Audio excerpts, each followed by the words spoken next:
Mais ce qui est le plus important, je pense, c'est que le Bouddha commençait alors à ressentir, car en tant que personne compatissante et sage, il pensait que son objectif principal était d'aider,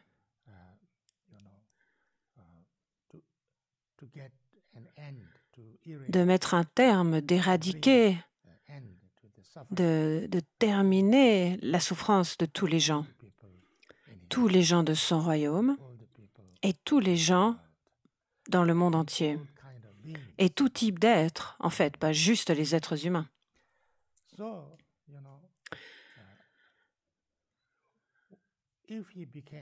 Donc, si il était devenu un empereur très puissant, qui puisse contrôler ou qui soit capable de régner sur le monde entier, alors serait-il capable d'éradiquer toutes les souffrances, les douleurs et les problèmes du monde?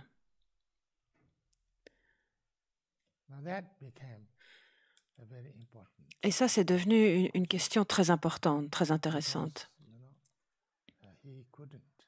Parce qu'il savait qu'il ne pourrait pas, même s'il devenait l'empereur le plus puissant qui soit, la personne la plus puissante du monde entier, et qu'il pouvait vraiment régner sur tout, qu'il avait le pouvoir de faire tout ce qu'il aurait voulu dans le monde entier, serait-il capable de mettre un terme aux souffrances de tous les êtres? Ça n'est pas possible,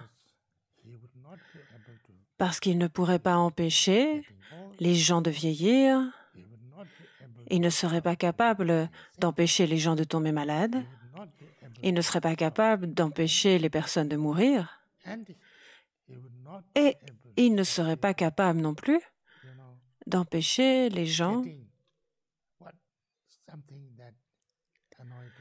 d'obtenir quelque chose qui les ennuyait ou qui les ferait souffrir, et il ne serait pas capable de donner à tout le monde tout ce qu'ils voulaient, tout ce dont ils avaient besoin, tout ce qu'ils aimaient, tout ce qu'ils désiraient. Ça n'est pas possible.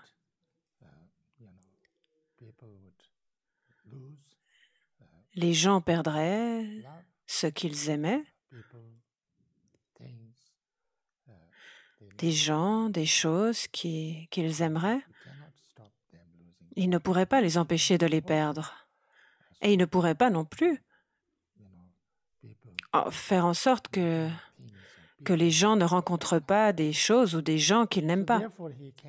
Donc, par conséquent, il ne pourrait pas résoudre ces problèmes. Même s'il devenait la personne la plus puissante, la plus riche, la plus aimée, la plus populaire, la plus célèbre, et l'empereur le plus généreux et bienveillant qui soit.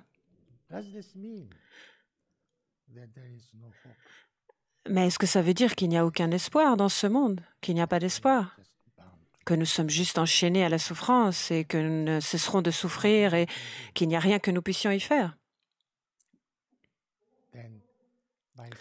Mais alors, en voyant ce sannyasi, en voyant ce moine, en voyant cet ermite, il a dit, y a-t-il quelque chose là?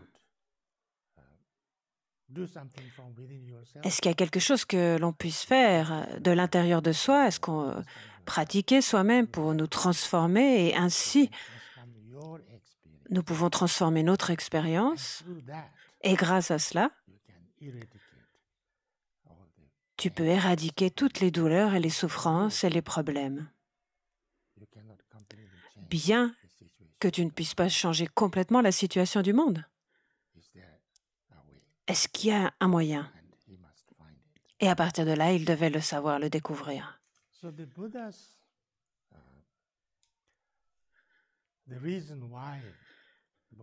Donc la raison pour laquelle le Bouddha a dû quitter son palais,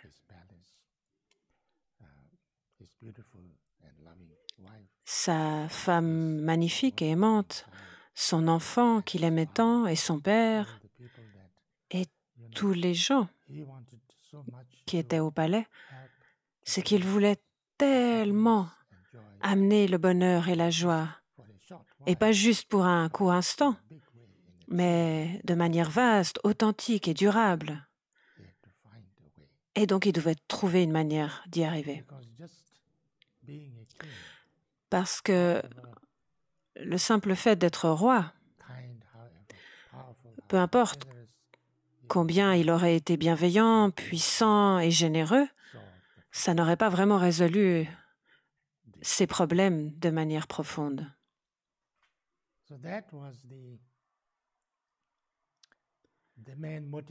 Donc, telle était sa motivation principale, ce qui l'a principalement poussé, la raison principale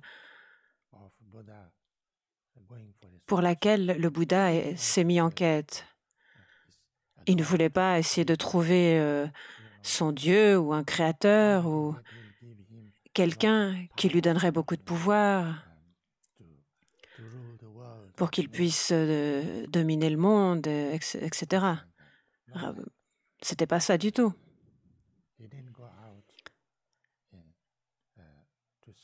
Et il n'est pas parti pour trouver son propre pouvoir. Il n'est pas parti pour chercher quelqu'un qui serait très puissant, qui serait quelque part comme un créateur.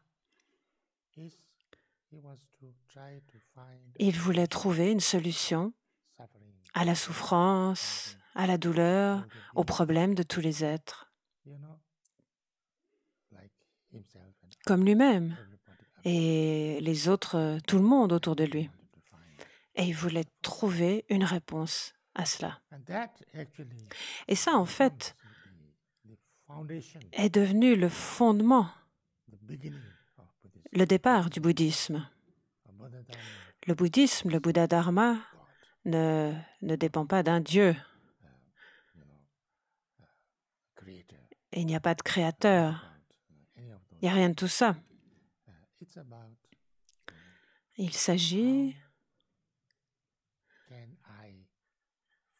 de la manière dont je peux trouver une manière de m'aider moi-même, de me libérer moi-même de toutes les causes et conditions qui causent la douleur, la souffrance, le malheur et toutes les choses négatives.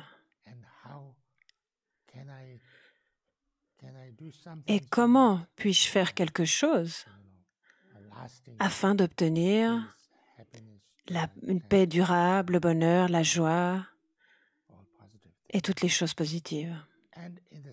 Et de la même manière, comment puissais-je amener tout cela? Comment puissais-je amener la paix durable, le bonheur à chacune des autres personnes qui existent? Et ça, c'était la motivation, c'était l'objectif. C'est ça le véritable début, le fondement de toute la quête du Bouddha. Et par conséquent, en fait, c'est le but, l'objectif même du Dharma. C'est l'objectif du Bouddha.